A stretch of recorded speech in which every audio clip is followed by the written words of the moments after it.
So I have what some consider to be one of the toughest jobs on the planet. I am a mom. Yes, yes. I am a parent to 3 very busy little boys who magically think I'm a doctor, a baker, a coach, a chef, a therapist, and have the patience of a saint 24/7.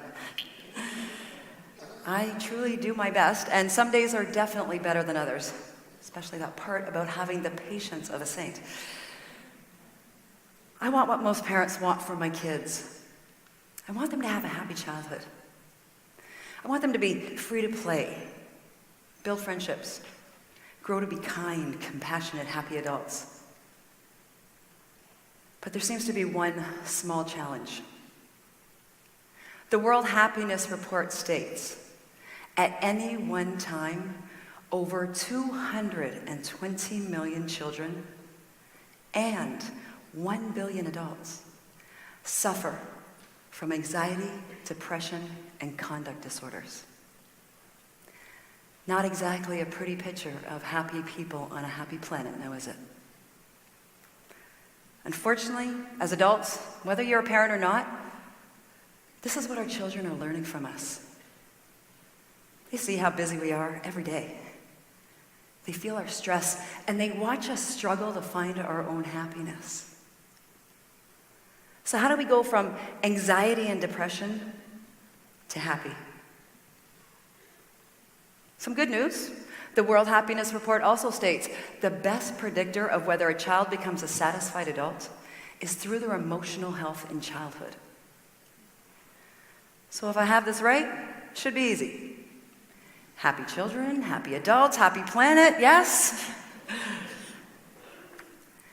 Well, this is the exact lesson I learned from my dad. When I was a little girl growing up in the big city of London, Ontario, every Christmas morning, my dad would take my 3 sisters and I to his office. You see, my dad was a doctor and his office, a hospital. It was our job to stand around the beds of his patients and sing Christmas carols. We started with the same song every time, and my dad, he'd lead the singing. Now this is probably a TEDx first, so join me if you know it. We wish you a Merry Christmas. We wish you a Merry Christmas. We wish you a Merry Christmas and a Happy New Year. Woo! You guys are amazing. I am signing you all up for this year. And look at your smiles. We did this every Christmas morning for years. Those patients, they sing along with us, just like you did. And their smiles would light up their hospital rooms.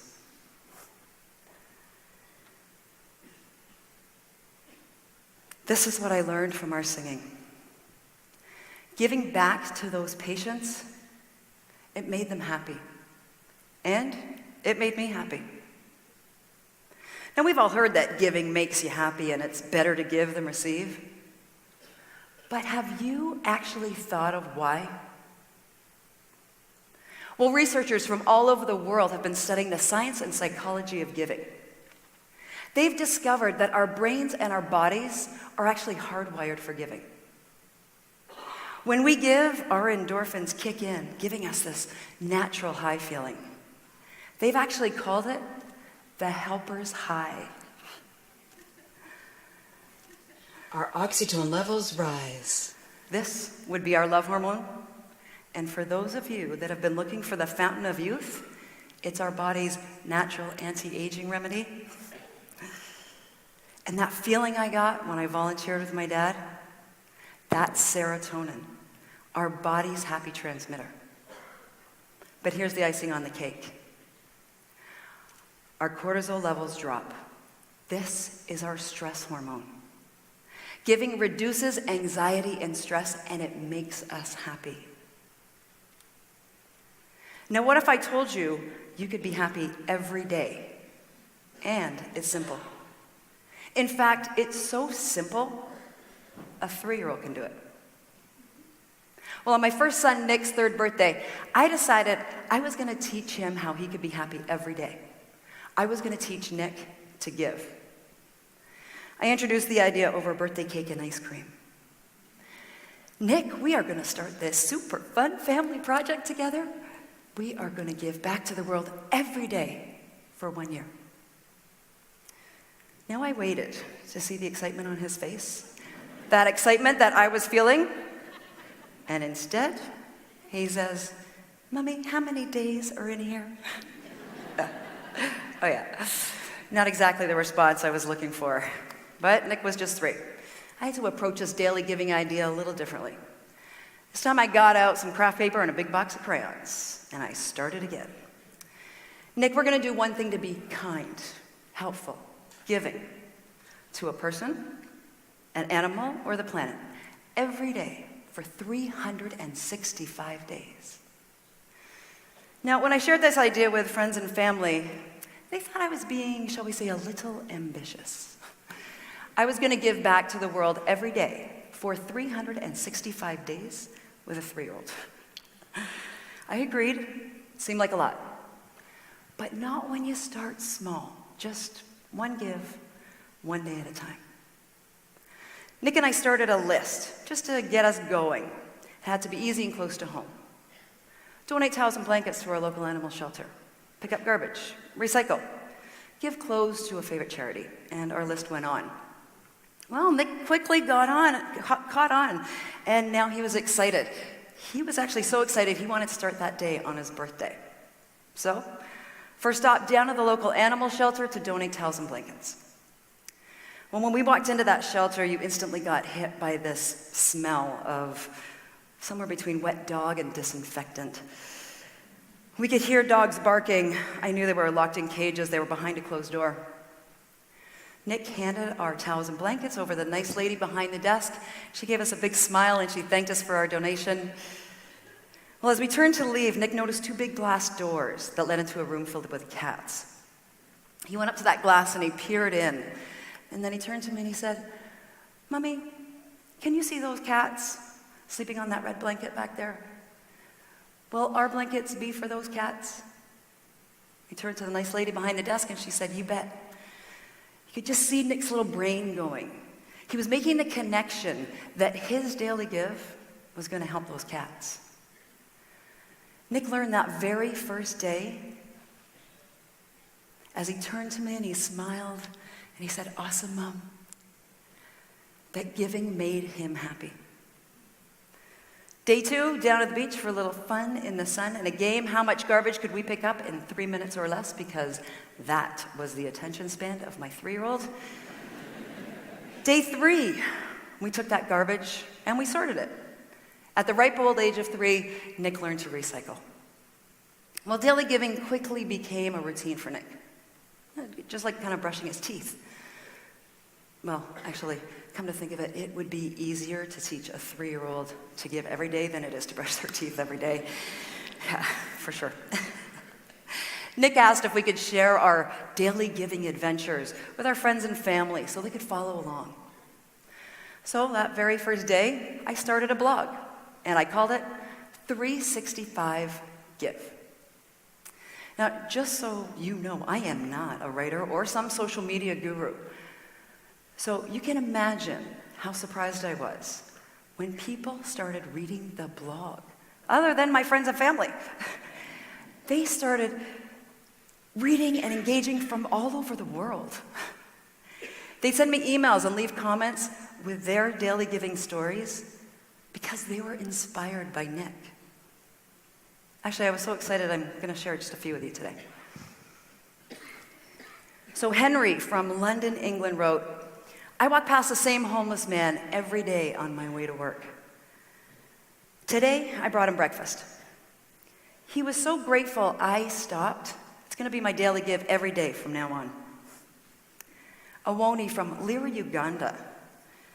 "I took 4 children that live on a street near my home to lunch today. The children were so happy to have a meal. And for the first time in a long time, they felt like somebody cared."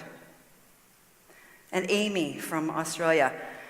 I'm a grade 4 teacher, and I've started 365 Give, a daily giving practice, in my classroom. Well, this one took me by surprise. Could you really teach 365 Give in a classroom? I didn't know. I was just a mom. But as fate has it, I get a call from a good friend, Sarah. She's a local elementary school teacher, and she says, Jacqueline, I want to take the 365 Give concept into my classroom. Actually, my entire school. Well, we were both so excited, we went to work. We created an educational program, a tool for teachers that integrates a simple daily giving practice with their curriculum. We called it the 365 Give Challenge. It's unique because it's powered by the kids. They choose how they're going to give, support causes, and impact the world in ways that they choose. We started in Sarah's school, and I actually couldn't wait to hear how the kids were going to give. A few weeks into the challenge, I went down and I met with a grade 2 class, 7-year-old kids. When I walked into that classroom, I'm not sure who was more excited, me or the kids. First up was Armand. He waved his hand frantically. He just couldn't wait to tell me all about the fresh-baked cookies they had made and delivered to their local firehouse. They wanted to thank the firefighters for all they did in their community. Armand was just beaming with pride. Next up was Mia. Well, Mia's little cousin had suffered from cancer that year. And the kids, the entire class, they decided they were going to do a popcorn sale right at school. They raised $252 over recess, and they donated it to a charity that supports kids with cancer. But this is the part that just about had me to tears, because I could have never have dreamed that my super fun family project with my son could cause a ripple to so many. And it's what their teacher, Mrs. Story, said to me. Jacqueline, my kids are understanding how their actions can make a better world. It's connected them to each other and their community. And most importantly, it's making my classroom happy. The 365 Give Challenge has now touched over 5,000 children in 25 schools, and we have only just begun. Thank you. Thank you. Thank you.